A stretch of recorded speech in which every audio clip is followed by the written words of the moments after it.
13 अक्टूबर 1999 का दिन था और मैं अपने घर के पास एक स्कूल जिसका नाम था स्काई बर्ड्स ग्रामर स्कूल, वहाँ पर पढ़ा था। दूसरी जमात में थे हम और हमारी मिस अखबार लेके आई, जंग अखबार। उसकी जो हेडिंग थी ना, वो ये थी कि ऑब्वियसली मार्शल लॉ लग गया है। एक दिन पहले मुशर्रफ ने नवाज शरीफ का तख्ता उल्टा था और साइड पे जो साइड खबरें होती हैं उधर लिखा हुआ था इनकी करप्शन की डिटेल्स आ रही थी। 16 अरब रुपया बरामद, 22 अरब रुपया बरामद। वो ऐसा दौर था कि उस वक़्त आम स्कूल्स के टीचर जो होते थे वो भी बड़े इंटेलेक्चुअल होते थे। स्टूडेंट्स के साथ वो पॉलिटिक्स के हवाले से बात करते थे। बिल्कुल हम छोटे छोटे थे, 7-8 साल के थे और हम पॉलिटिक्स डिस्कस कर रहे थे, मार्शल लॉ डिस्कस कर रहे थे। हमारी असेंबली में भी यही डिस्कस हो रहा था। ये थी मेरी 99 के मार्शल लॉ की याद। जब वो मार्शल लॉ लगाया जा रहा था ऑब्वियसली 12 अक्टूबर की रात को, उस वक्त हम जल्दी सो जाया करते थे, तो बस कुछ समझ नहीं आ रहा था कि ये हो क्या रहा है। मैं सोच रहा था ये सब क्या सारे मार्शल लॉ करी जा रहे हैं। और हम देख रहे थे कि पीटीवी पर जिस तरह वो फौजी चढ़ रहे थे और फिर ये भी आ रहा था मीडिया पर कि जी दुकानें तोड़कर मिठाइयाँ तकसीम की गई हैं। लोग इतने खुश थे और लोग इतने ज़्यादा खुश थे उस मार्शल लॉ पे, उस आइन शिकन एक इकदाम पर के जो बेनज़ीर थी। सबसे बड़ी जमहूरी लीडर जो पाकिस्तान की समझी जाती हैं, उन्होंने उस मार्शल लॉ को वेलकम किया। तारीखी क्लिप उनका मौजूद है, आप भी इंटरनेट पर देख सकते हैं, जब उन्होंने कहा था कि नवाज शरीफ की इस हुकूमत का गिरना बहुत ज़रूरी था, इसने पाकिस्तानियों का जीना हराम कर दिया था। ये बेनज़ीर कह रही थी 99 के मार्शल लॉ के वक्त। Usually coups take place against democratic leaders. Here a coup has taken place against an unpopular despot who was hounding the press, the judiciary, the opposition, the foreign investors. And when he decided to divide the army, the last institution left, the army reacted. Without going into the justifications of who's worse, the frying pan or the fire, I would like to say let's move forward. And I would like to urge the Western community, stay away from Nawaz Sharif. He's not liked by the Pakistani people. You support democracy. So talk to the military on what they're going to do about democracy. It has to do with a fascist who went too far. And we said the country needs an election at this time. Had he resigned, there would have been no martial law. Despite the warning that Washington gave against a coup and against peaceful protests, Nawaz Sharif arrested the peaceful protesters. अब कल जब मुशर्रफ साहब की वफ़ात हुई तो मैंने पाकिस्तानियों को काफ़ी तकसीम पाया मुशर्रफ साहब के हवाले से। दो राय सामने आ रही थी। कोई मुशर्रफ को बहुत ज़्यादा अच्छे अल्फाज में याद कर रहा था कि बड़ा अच्छा दौर था, और कोई कह रहा था कि ये गद्दार था, आइन शिकन था, इसने मुल्क को तबाह व बर्बाद कर दिया है। आज जो हालात है उसकी वजह से 80,000 लोग उसी की वजह से मारे गए। तो आज हम ज़रा समझने की कोशिश करेंगे कि मुशर्रफ साहब का दौर कैसा था। मैंने तो अपनी आंखों से वो सारा सिनेरियो देखा। बचपन से ही पॉलिटिक्स का इंटरेस्ट भी था, तो मुझे बहुत ज़्यादा वाक़यात याद हैं। मैं आपके साथ शेयर करूँगा, बड़ा मज़ा आएगा आज। और हम समझने की कोशिश करेंगे कि क्या मुशर्रफ एक मुहब्बे वतन था या गद्दार था। हम काफ़ी हद तक अपने इमोशंस को साइड पर रख के सच की पटरी पर रहने की कोशिश करेंगे।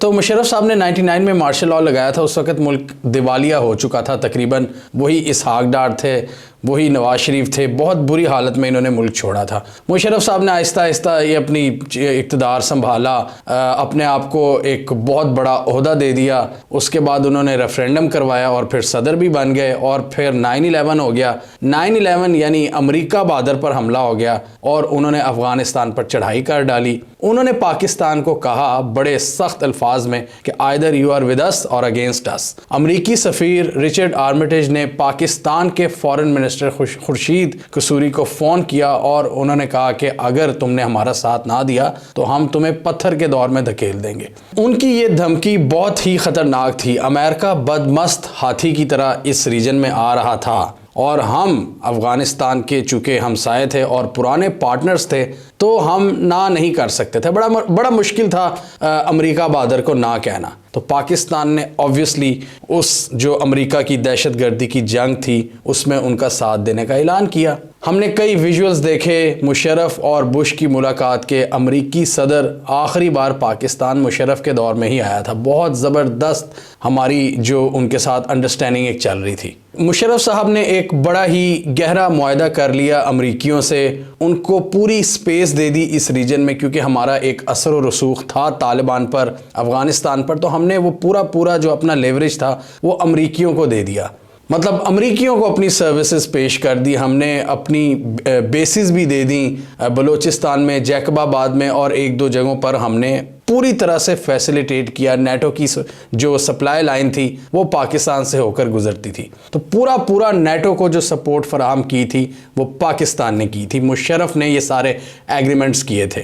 इस मिलिट्री कोऑपरेशन की वजह से क्या हुआ कि अमेरिका बहादुर ने पाकिस्तान को बहुत ज़्यादा डॉलर्स देने शुरू कर दिए इमदाद की शक्ल में, और उस डॉलर की वजह से क्या हुआ कि पाकिस्तान ने बहुत ज़्यादा तरक्की किया। पाकिस्तान का मसला क्या है, हमारी एक्सपोर्ट कोई है नहीं, कोई ख़ास जो हम दुनिया को बेचें, हमारी इकॉनमी का वॉल्यूम बहुत थोड़ा है, बहुत लिमिटेड सा है। तो जब उसमें कोई भी डॉलर पंप किया जाता है ना बाहर के किसी पावरफुल कंट्री की तरफ से, तो हमारी इकॉनमी वक्ती तौर पर बड़ी मजबूत नज़र आती है, वक्ती तौर पर बड़े ज़बरदस्त हालात हो जाते हैं। इसलिए आप अक्सर आपने सुना होगा कि मुशर्रफ दौर पर यही इल्ज़ाम लगता है कि जी वो इकॉनमी बड़े मसनूई तरीके से उन्होंने अच्छी की हुई थी। बहरहाल लोग उनके जो उनके दौर के इकनॉमिक कंडीशंस हैं वो याद करते हैं, बिजनेस इनेबलिंग एनवायरनमेंट को लोग याद करते हैं। 6% से ज़ायद की हमारी ग्रोथ थी, फॉरेन एक्सचेंज रिजर्व्स हमारे बहुत ज़बरदस्त थे, हमारा पर कैपिटा जो इनकम है, मतलब एक बंदे के पास एवरेज कितने डॉलर्स हैं, वो इंडिया और बांग्लादेश से हमारी सिचुएशन बेहतर थी मुशर्रफ दौर में, जो अब बहुत ही हम पीछे चले गए हैं इंडिया बांग्लादेश से। तो बज़ाहिर इकॉनमी बड़ी ज़बरदस्त चल रही थी। इसके अलावा कल ही मैं देख रहा था बहुत से लोग entertainment industry, fashion industry, arts और मीडिया से रिलेटेड वो बड़ा अफसोस का इजहार कर रहे थे। क्यों? क्योंकि मुशर्रफ दौर में मीडिया बहुत ज़्यादा परवान चढ़ा। आप देखें कितने ज़्यादा नए चैनल्स उस वक्त खड़े हुए, चाहे वो न्यूज़ चैनल हो, चाहे वो एंटरटेनमेंट चैनल्स हों। आपकी कई सेलिब्रिटीज़ उस दौर में बनी, ये फवाद खान, माहिरा, अनुषे वगैरह, ये वीजेज होती थी। और उस वक्त ये म्यूज़िक चैनल्स, आप ARY म्यूज़िक, इंडस म्यूज़िक, एक पॉप कल्चर का सीन पाकिस्तान में खड़ा हो रहा था बड़ा ज़बरदस्त। और आप देख लें ये जो आपकी पूरी फैशन इंडस्ट्री है वो इस दौर में खड़ी हुई। कल मैं देख रहा था दीपक परवानी जैसे लोग जो कराची के बड़े टॉप फैशन डिज़ाइनर है वो अफसोस का इजहार कर रहे थे। फैशन इंडस्ट्री आपकी खड़ी हुई, लक्सटाइल अवार्ड जैसी चीज़ें आई। पाकिस्तान बड़ा इकॉनमी वाइज बड़ा ज़बरदस्त जा रहा था, क्योंकि वेस्ट के साथ हम अलाइंड थे। और मुशर्रफ साहब ने भी एक कोशिश की मुल्क को लिबरलाइज करने की, चाहे वो आपकी मतलब सोशो इकनॉमिक स्ट्रक्चर आपका सारा, उसको उन्होंने लिबरलाइज करने की कोशिश की। और एक टर्म भी वहाँ पर हमने सुनी, एनलाइटेड मॉडरेशन, यानी मॉडर्न होना है हमने लेकिन ज़रा इन्फॉर्म्ड अंदाज में तो ये एक नई टर्म थी जो हमने उस वक़्त देखी। ये मुशर्रफ साहब का एक विज़न आप कह सकते हैं। वो चाहते थे कि पाकिस्तान को वो बहुत ज़्यादा तरक्की दें और उसमें पाकिस्तान को लिबरल कर दें। बहुत ज़्यादा उन्होंने मीडिया को भी आज़ादियाँ दी, और पाकिस्तान में ये म्यूज़िक, आर्ट्स, फैशन, इन सब चीज़ों ने बहुत ज़्यादा ग्रो किया।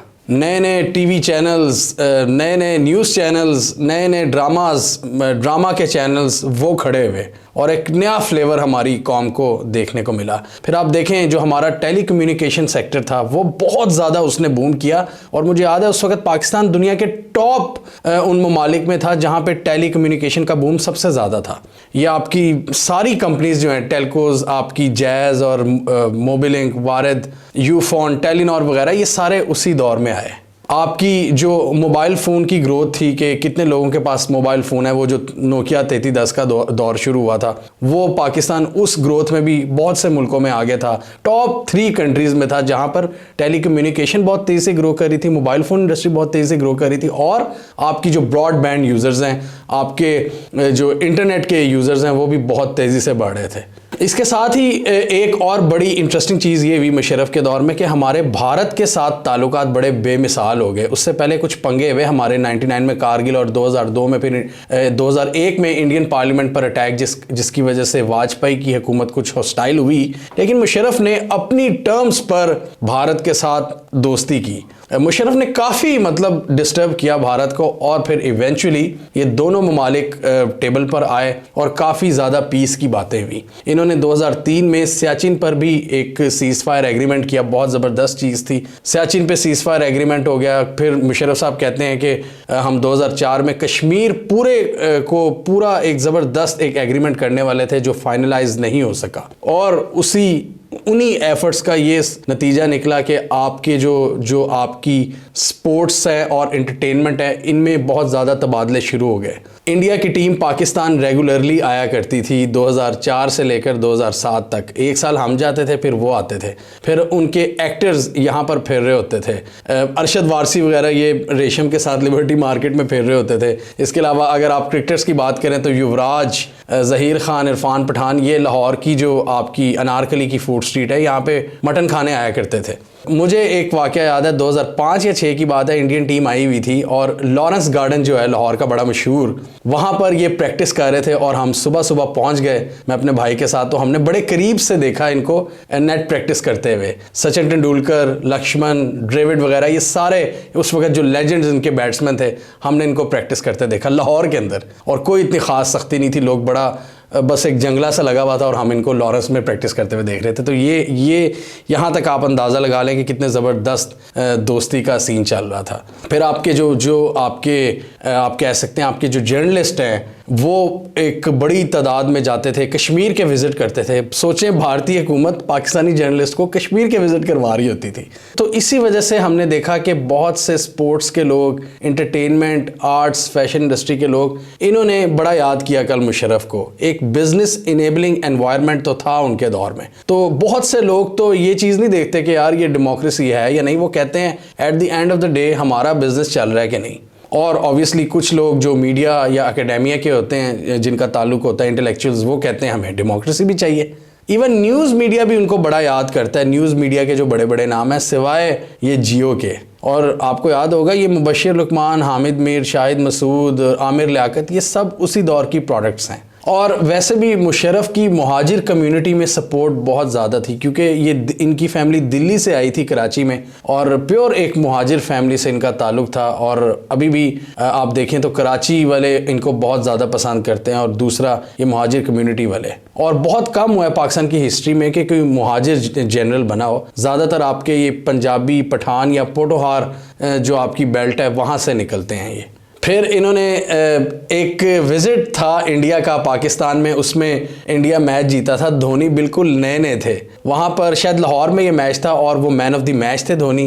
वहाँ पर मुशर्रफ भी आए हुए थे, और उन्होंने जो सेरेमनी होती है एंड पर, उसमें धोनी को मशवरा दिया था कि आपने अपना ये हेयर कट नहीं कटवाना, ये बड़ा ज़बरदस्त लग रहा है आपको। तो धोनी उस वक्त बिल्कुल नए नए थे, वो बड़े शर्मा रहे थे, ऐसे खड़े हुए थे। तो इस तरह के वो उनका मिजाज था। इसके अलावा मुशर्रफ ने एक बड़ा ज़बरदस्त काम किया कि एक तरफ तो अमरीकियों को पूरी सपोर्ट दी जा रही थी, लॉजिस्टिकल से लेकर टैक्टिकल और स्ट्रेटेजिक लेवल पर हम सपोर्ट दे रहे थे, मिलिट्री लेवल पर सपोर्ट दे रहे थे। हमने चाइना के साथ भी रवाबित बनाने शुरू कर दिए। गवादर पोर्ट का आगाज़ मुशर्रफ ने ही किया। ये एक बहुत कम लोग इस चीज़ को जानते हैं। गवादर का इफ्तिताह मुशर्रफ ने किया था। और चाइना के साथ फ्री ट्रेड एग्रीमेंट हमने पहली बार साइन किया था। चाइना के साथ बहुत क्लोज हम उस वक्त हो गए थे, यानी कि उस टाइम शायद इस्टेब्लिशमेंट ने फैसला कर लिया था, हमारे जो स्ट्रेटेजिक थिंकर्स हैं, कि जी चाइना को अब हमने बनाना है फ्यूचर में एक पार्टनर।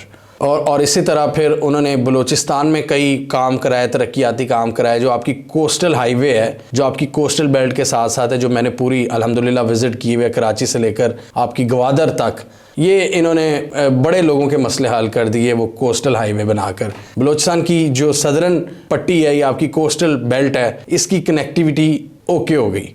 बट मसले कहाँ पर आए? मसला यहाँ पर आता है जब कोई शख्सियत ये समझ ले कि सिर्फ वही पेट्रियाटिक है या वही मुल्क का सगा है। मुशर्रफ साहब के साथ भी शायद यही कैफियत थी, और बहुत से मिलिट्री डिक्टेटर्स यही समझते हैं कि सिर्फ वही मुल्क के सगे हैं, बाकी जो सिविलियंस वगैरह हैं ये तो गद्दार है, ये मुल्क के वफादार नहीं है। तो फिर वो क्या करते हैं डिक्टेटर्स, वो सारी चीज़ें अपने हाथ में लेने की कोशिश करते हैं, और जब सारी चीज़ें आप अपने हाथ में लेते हैं तो बहुत सी चीज़ें फिर आप बिगाड़ भी देते हैं। और सोने पर सुहागा ये हो कि जब कोई अकाउंटेबिलिटी भी ना हो आपकी। अब देखिए ना, मुशर्रफ ने अपने आप को कितने ज़्यादा ओहदे दे दिए, चीफ एग्जीक्यूटिव, फिर आर्मी चीफ वो पहले ही थे, फिर सदर, वो बहुत ज़्यादा एक पावरफुल पोजीशन हासिल कर चुके थे। मतलब वही लेवल जो किसी ये नॉर्थ कोरिया जैसे कंट्री में किसी सुप्रीम लीडर का होता है, मतलब अनटचेबल, जो मर्जी करो आप। और इसी वजह से फिर उनसे बहुत बड़े बड़े ब्लंडर्स भी हुए।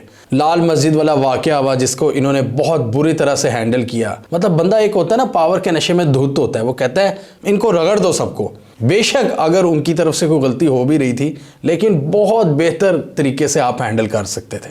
अब पारा आपका आईएसआई का वहाँ पर हेडक्वार्टर है, तो उसको आप दूसरे तरीक़ों से भी मैनेज कर सकते थे। आपने चढ़ाई कर दी वहाँ पर, फिर आपने बुगटी के ऑपरेशन को बहुत बुरी तरह से मैनेज किया। उसके बाद आपकी ये जो BLA और बलूचिस्तान की अलहदगी की तहरीकें हैं, उन्होंने एक नए सिरे से जन्म लिया। तो ये भी एक बहुत बड़ा फेलियर था मुशर्रफ का। कुछ लोग कहते हैं कि अभी बुगटी से टॉक्स हो रही थी तो उनको मरवा दिया गया। ये भी तभी होता है ना जब आप कहते हो कि नहीं जी तुंदे हो, देखी जाएगी, क्योंकि आपको अकाउंटेबिलिटी का डर नहीं होता। फिर मुशर्रफ साहब पर यह भी ऑब्वियसली इल्ज़ाम जाता है कि इन्होंने पाकिस्तान को दहशतगर्दी की जंग में धकेला, बहुत से पाकिस्तानियों को डॉलर्स के एवज़ अमरीकियों के हवाले किया, CIA के हवाले किया। उनकी बड़ी दर्दनाक स्टोरीज़ हैं, आप देख सकते हैं डिफरेंट चैनल्स पर। और उसी दहशतगर्दी की जंग की वजह से हमारे कितने ज़्यादा लोग मारे गए। एक इसमें एक आर्गूमेंट ये भी एक पॉइंट को जहन में रखना चाहिए कि मुशर्रफ ने जब साथ दिया अमरीकियों का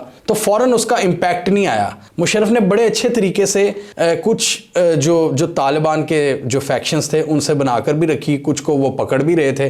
तो इसलिए अमरीकी हमारे पर डबल गेम का इल्ज़ाम लगाते थे, तो वो हमें करना पड़ना था, वो हमारी ज़रूरत थी। लेकिन जिनसे आप बनाकर नहीं रख रहे थे वो आपसे आहिस्ता आहिस्ता नाराज़ हो गए, और उसका इम्पैक्ट 2007 के बाद आया और लाल मस्जिद ने वो चीज़ें एस्केलेट कर दी। 6-7 साल तक मुशर्रफ ने उस सारी वेव को रोक कर रखा, लेकिन जैसे ही हालात काबू से बाहर हुए, आपके मुल्क में बेपनाह दहशतगर्दी और बम धमाके शुरू हो गए। ये बहुत बड़ा फेलियर था हमारी पॉलिसीज़ का।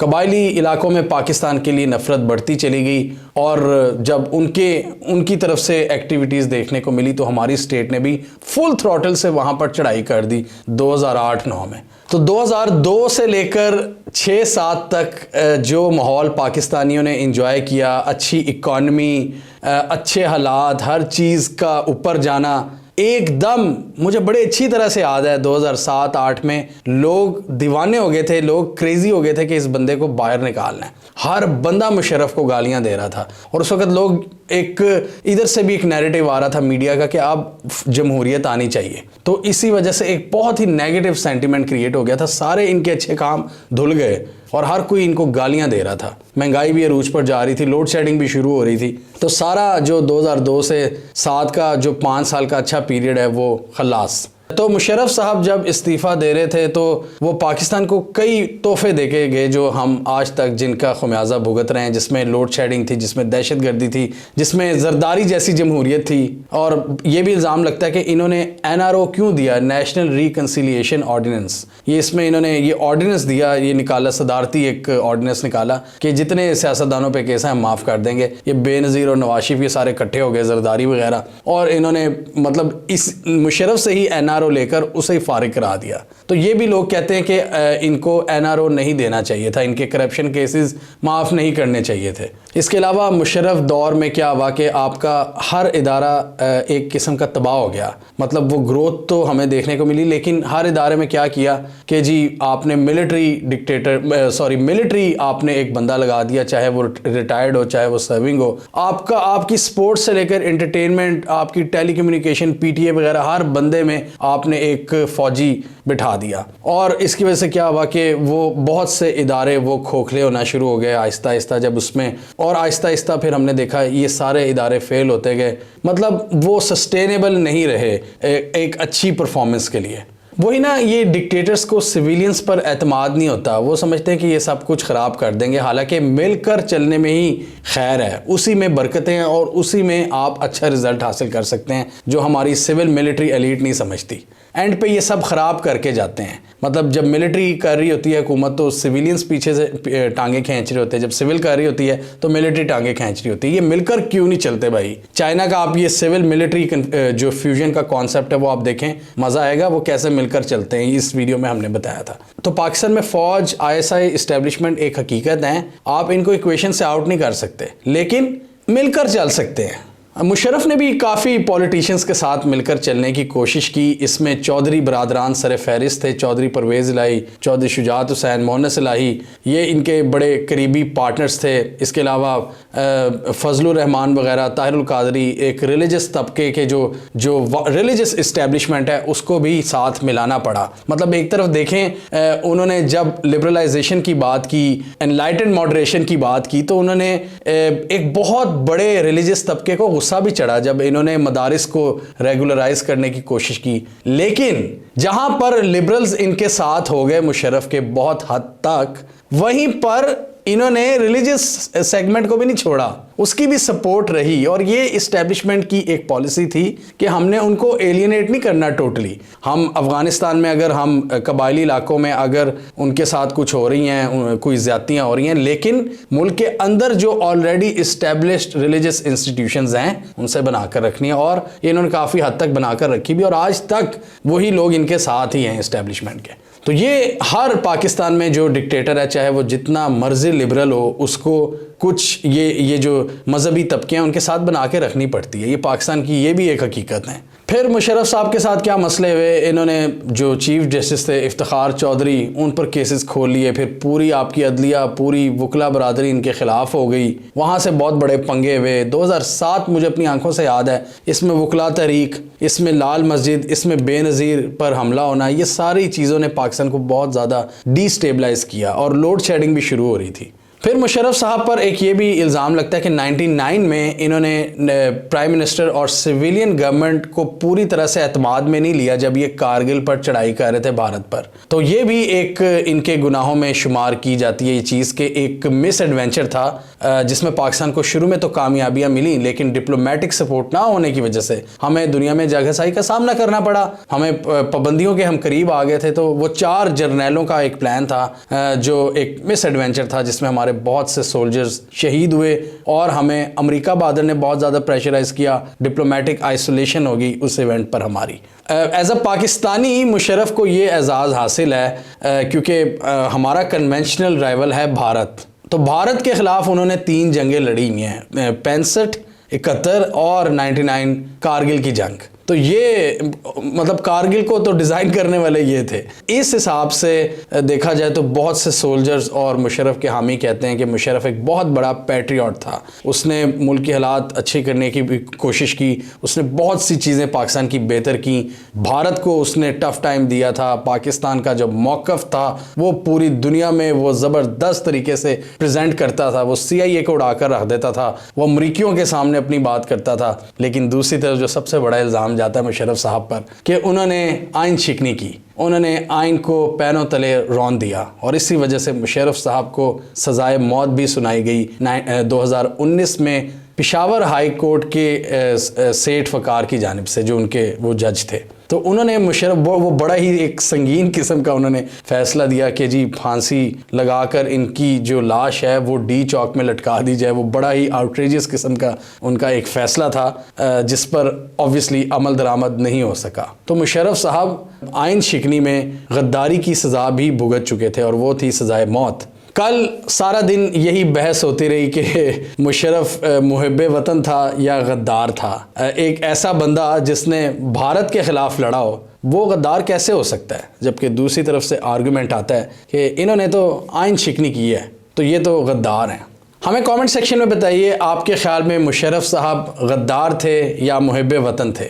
क्या आइन शिकनी सिर्फ आइन को तोड़ने का ही नाम है, या पाकिस्तान के रिसोर्सेज को लूट कर खा जाना भी आइन शिकनी की ज़ुमरे में आता है? हमें कमेंट सेक्शन में बताइए। इसके अलावा हमारा यूट्यूब चैनल सब्सक्राइब कर लो, साथ ही वो बेल आइकन भी दबाने ताकि वो स्टोरीज दुनिया भर से पाकिस्तान से जिनकी मेन स्ट्रीम मीडिया पर प्रॉपर कवरेज नहीं होती हमारे प्लेटफॉर्म के थ्रू आप तक टाइम पर पहुंच जाएं।